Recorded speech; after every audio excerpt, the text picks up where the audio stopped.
안녕하세요, 차도녀입니다. 오늘은 제가 신형 X7을 가지고 왔어요. 페이스리프트가 된 모델이죠. 지난번에 이제 7 시리즈를 만나봤잖아요. 7 시리즈랑 거의 비슷한 느낌으로 이제 와이드한 그릴인데 걔랑은 확실히 느낌이 좀 다른 것 같아요. 진짜 차가 엄청 크다는 게 느껴지시죠? 얘가 카니발이나 팰리세이드보다도 조금 더 크더라고요. 그래서 진짜 실제로 봤을 때는 이 웅장한 느낌이 와, 압도적이다 이런 생각이 딱 들고, X7 같은 경우에는 이 그릴은 원래 이렇게 컸어요. 진짜 이렇게 와이드한 그릴이 제일 잘 어울리는 차량이 아닌가라는 생각이 듭니다. 램프 부분만 이번에 새롭게 바뀐 7 시리즈랑 동일하게 변경이 됐습니다. 위쪽으로 이렇게 주간주행등이 얇게 들어가고 아래쪽 헤드램프도 조금 얇게 이렇게 들어가잖아요. 이 그릴 부분을 와이드하게 늘리면서 헤드램프나 이런 램프 부분은 조금 날렵하게 만드는 게 추세인 것 같아요. 예전에는 이제 엔젤아이라고 해서 엄청 둥글둥글한 그런 램프가 적용이 됐었잖아요. 그 엔젤아이가 사라져서 아쉽다라고 하시는 분들도 많이 계시는데, 저는 이렇게 날렵하게 들어간 느낌도 상당히 잘 어울리는 것 같거든요. 그리고 지금 가지고 온 모델 같은 경우에는 디자인 퓨어 엑설런스 모델이에요. 그래서 이 M 스포츠 패키지 모델이랑은 하단 범퍼 부분이 조금 다릅니다. 얘는 그냥 이렇게 크롬 느낌으로 들어가 있는데 M 스포츠 패키지를 선택하시면 더 와이드한 그릴로 적용이 되더라고요. 그리고 가격 같은 경우에는 얘가 지금 1억 4,880만 원이에요. 이전 모델에 비해서 한 1,500만 원, 1,600만 원 정도 가격이 올랐더라고요.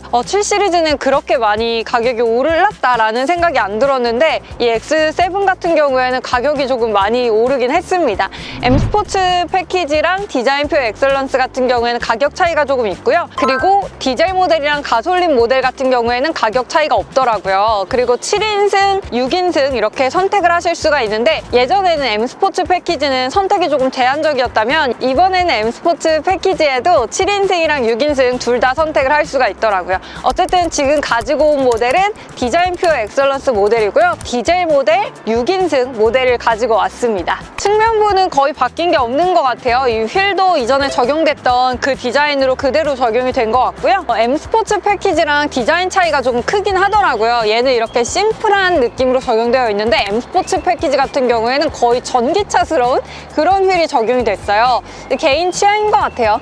가격 차이가 그렇게 크진 않기 때문에 나는 조금 스포티한 느낌이 좋다 하시는 분들은 M 스포츠 패키지를 선택하시면 될 것 같고, 그냥 단정하고 깔끔한 느낌이 좋다 하시는 분들은 이렇게 디자인 퓨어 엑설런스 모델을 선택을 하시면 되겠습니다. 그리고 저는 이 X7의 트렁크 공간이 제일 마음에 드는 것 같아요. 얘가 이렇게 크램쉘 형태로 위아래로 열리잖아요. 여기에 이렇게 걸터 앉을 수 있을 만큼 한 200kg 이상의 무게를 적재를 할 수가 있다고 해요. 그래서 차박이나 캠핑 좋아하시는 분들은 이 정도의 공간을 조금 더 활용을 하실 수 있는 거니까 좋을 것 같고, 그리고 짐을 싣고 내릴 때도 얘가 이제 에어 서스펜션이 적용되어 있기 때문에 차고를 조절을 하실 수가 있어요. 그래서 물건을 실을 때 차고를 좀 낮춘 다음에 이렇게 나와 있는 형태에서 짐을 싣고 내리고 할 때도 훨씬 편할 것 같아요. 한번 접어볼까요?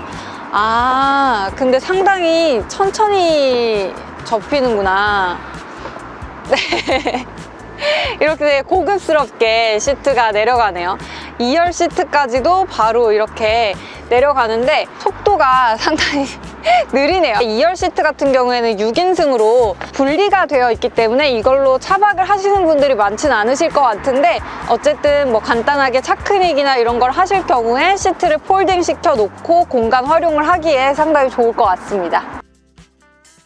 차량이 생각보다 높아서 꼭 이렇게 발판을 밟고 올라와야 될 것 같아요. 페이스리프트 모델이기 때문에 뭔가 이 2열, 3열의 구성은 크게 바뀌지 않았다라는 느낌이 들거든요. 컵홀더가 아래쪽으로 그대로 들어가 있습니다. 이 부분이 이제 발이 닿이는 부분이기 때문에 사람들이 많이 아쉽다라고 했었는데, 이거는 똑같이 적용이 되어 있고요. 그리고 2열에서도 통풍은 없지만 열선은 각자 들어가 있고, 그리고 온도 조절까지 따로 할 수가 있네요.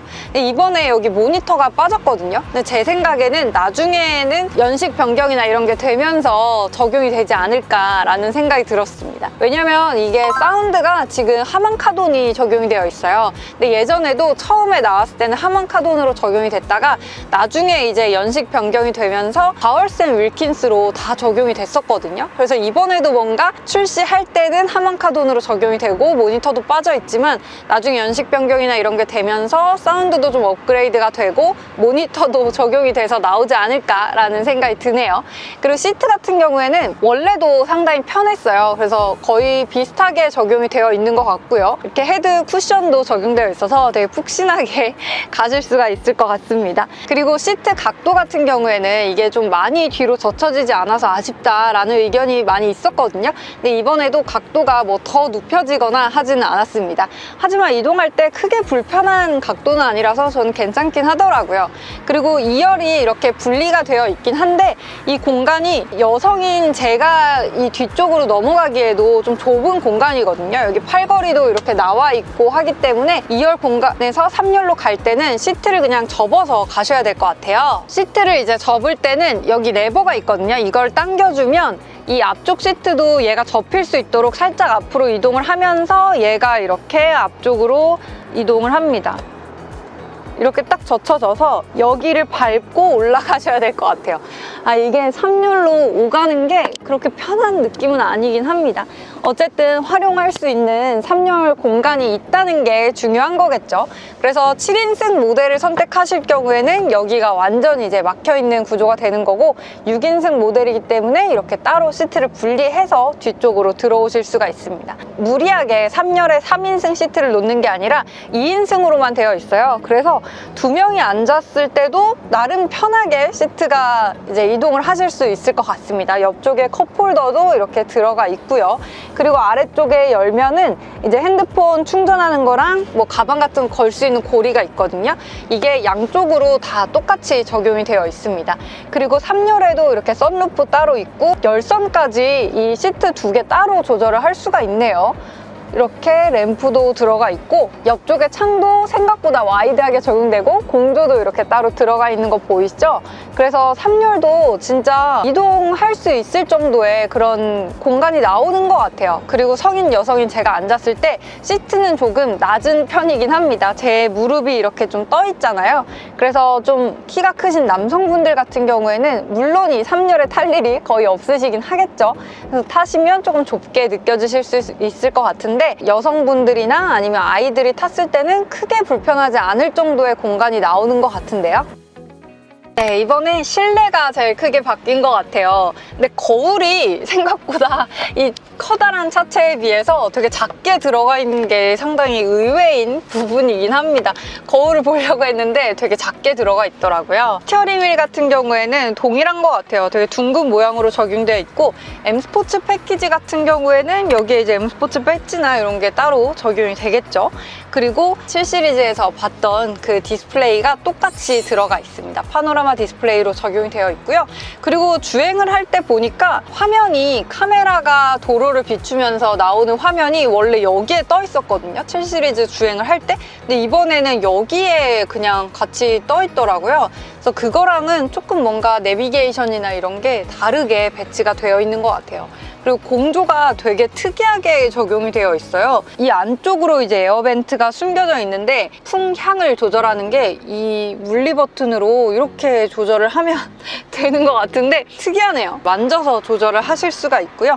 아래쪽에 컵홀더 2개 들어가 있는데 무선 충전 같은 경우는 저 안쪽으로 들어가 있어서 음료를 꽂아두고 이걸 사용하기에는 조금 불편할 수 있겠다라는 생각이 드네요. 어쨌든 여기는 약간 하이그로시로 마감이 된 우드 느낌의 이런 게 적용이 되어 있습니다.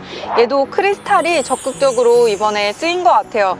여기 이제 기어 노브 변경하는 것도 토글식으로 들어가는데 얘도 이렇게 주얼리 느낌으로 적용이 되어 있습니다.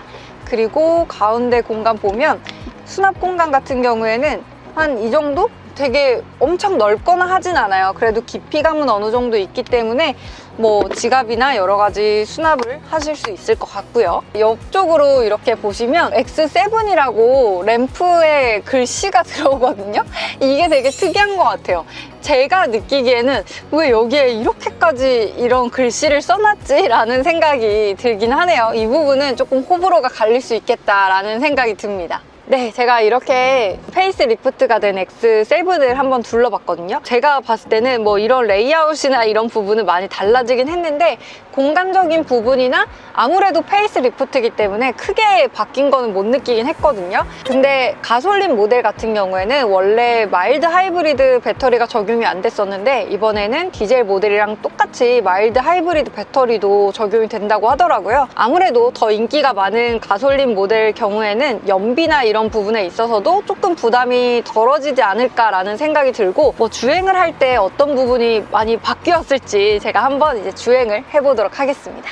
네, 이제 주행을 한번 해보려고 하는데요. 주행을 하기 전에 운전자라면 꼭 알고 있어야 할 방어 운전에 관한 책이 있어서 미리 소개를 해드리고 주행을 해볼까 합니다. 면허를 따고 운전 습관을 어떻게 들이는지가 굉장히 중요한데요. 이 책에는 방어 운전에 관한 적극적인 운전 기술이 나와 있는 책입니다. 먼저 방어 운전이라는 개념부터 말씀을 드리면 위험한 상황을 미리 예상하고 방어 행동을 미리 취해서 위협을 미리 피해가는 적극적인 운전 방식입니다. 책에는 운전자가 예상해야 될 6가지의 사고 형태와 원인을 분석하고 어떻게 방어 행동을 취해야 될지 적극적으로 분석해서 풀어두었더라고요. 먼저 6가지의 사고 형태를 말씀드리면 앞차와의 충돌 사고, 뒷차로부터의 추돌 사고, 마주오는 차와 정면 충돌 사고, 교차로에서의 충돌 사고, 추월 시의 충돌 사고, 원인을 알 수 없는 단독 사고 이렇게 분류가 되어 있고 6가지의 사고 원인은 운전자의 심신 상태, 보행자의 출현,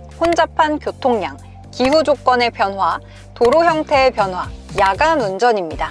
이때 방어 운전을 하게 되면 상황을 다양하게 예상하고 다양한 방어 행동을 취함으로써 사고를 피할 수 있게 됩니다. 그럼 운전자와 동승자의 생명을 보호할 수 있고 당연히 사고가 발생하지 않으니까 시간과 돈을 절약할 수 있겠죠? 안전운전이 습관화가 되면 품격 있는 운전을 즐기실 수 있습니다. 이 책은 운전을 시작하시는 분들이 읽어보면 좋을 만한 책이라 소개를 해드렸고요. 이북이나 오디오북으로 편하게 구입해서 읽어보실 수 있습니다. 네, 이제 본격적으로 주행을 한번 해보도록 하겠습니다. 와, 차가 진짜 높거든요. 그래서 거의 다른 차들을 다 아래로 내려다보면서 주행을 하게 됩니다. 차 자체는 지금 이중접합 차압유리가 다 기본적으로 들어가기 때문에 굉장히 정숙한 상태거든요. 그리고 지금 이게 디젤 모델이라고 말씀을 드렸잖아요. 디젤 모델로 시승을 하면서 한번 느낀 점을 말씀을 드려보려고 합니다. 그리고 아직 신차기 때문에 당연히 뭐 엔진 소리라든지 뭐 달달거리는 느낌이라든지 그런 거는 전혀 없습니다. 사실 가솔린 모델이랑 처음에는 큰 차이는 없는 것 같아요. 스포츠 모드나 이런 드라이브 모드를 바꿀 때 알아서 차체까지 낮아지면서 이렇게 변경이 되더라고요. 그래서 스포츠 모드로 바꾸면 약간 시트도 딱 조여지는데 제가 몸이 그렇게 크지 않기 때문에 방금 시트가 움직였는데 뭔가 몸에 딱 전해지진 않았거든요. 아마 남성분들 같은 경우에는 허리를 좀 더 딱 잡아주는 느낌으로 시트 포지션도 좀 바뀔 것 같아요. 그리고 이 차고 자체가 조금 내려오면서 안정적으로 더 스포티한 주행을 할 수 있을 것 같습니다. 와, 스포츠 모드로 바꾸니까 차가 엄청 가벼워진 느낌이 들거든요. 와, 이렇게 큰 차체가 어떻게 이렇게 가벼울 수가 있지?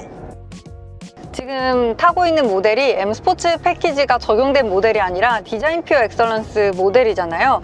그래서 그런지 스티어링 휠 같은 경우에는 되게 가벼운 편인 것 같아요. 뭔가 M 스포츠 패키지는 진짜 묵직한 느낌이 있었잖아요. 근데 얘는 차체가 이렇게 크기 때문에 스티어링 휠을 조금 가볍게 세팅을 한 건지 디자인 퓨어 엑설런스 모델이라서 그런지 모르겠지만 지금 타고 있는 차량 같은 경우에는 스티어링 휠이 되게 가벼운 편입니다. 엄청 큰 차잖아요. 근데 여성인 제가 이렇게 주행을 하기에도 차가 너무 무겁다는 느낌이 들진 않거든요. 편하게 주행을 하실 수가 있습니다. 와, 진짜 민첩한 것 같아요. 지금 스포츠 모드로 두니까 차 자체가 되게 반응성도 빠르고요. 살짝만 밟아도 탁 튕겨져 나가는 그런 느낌이 있거든요. 큰 차도 진짜 스포티하게 주행을 하실 수가 있고, 그리고 드라이브 모드를 에코 모드로 한번 바꿔보도록 하겠습니다. 얘는 그렇게 큰 차이는 없는 것 같아요.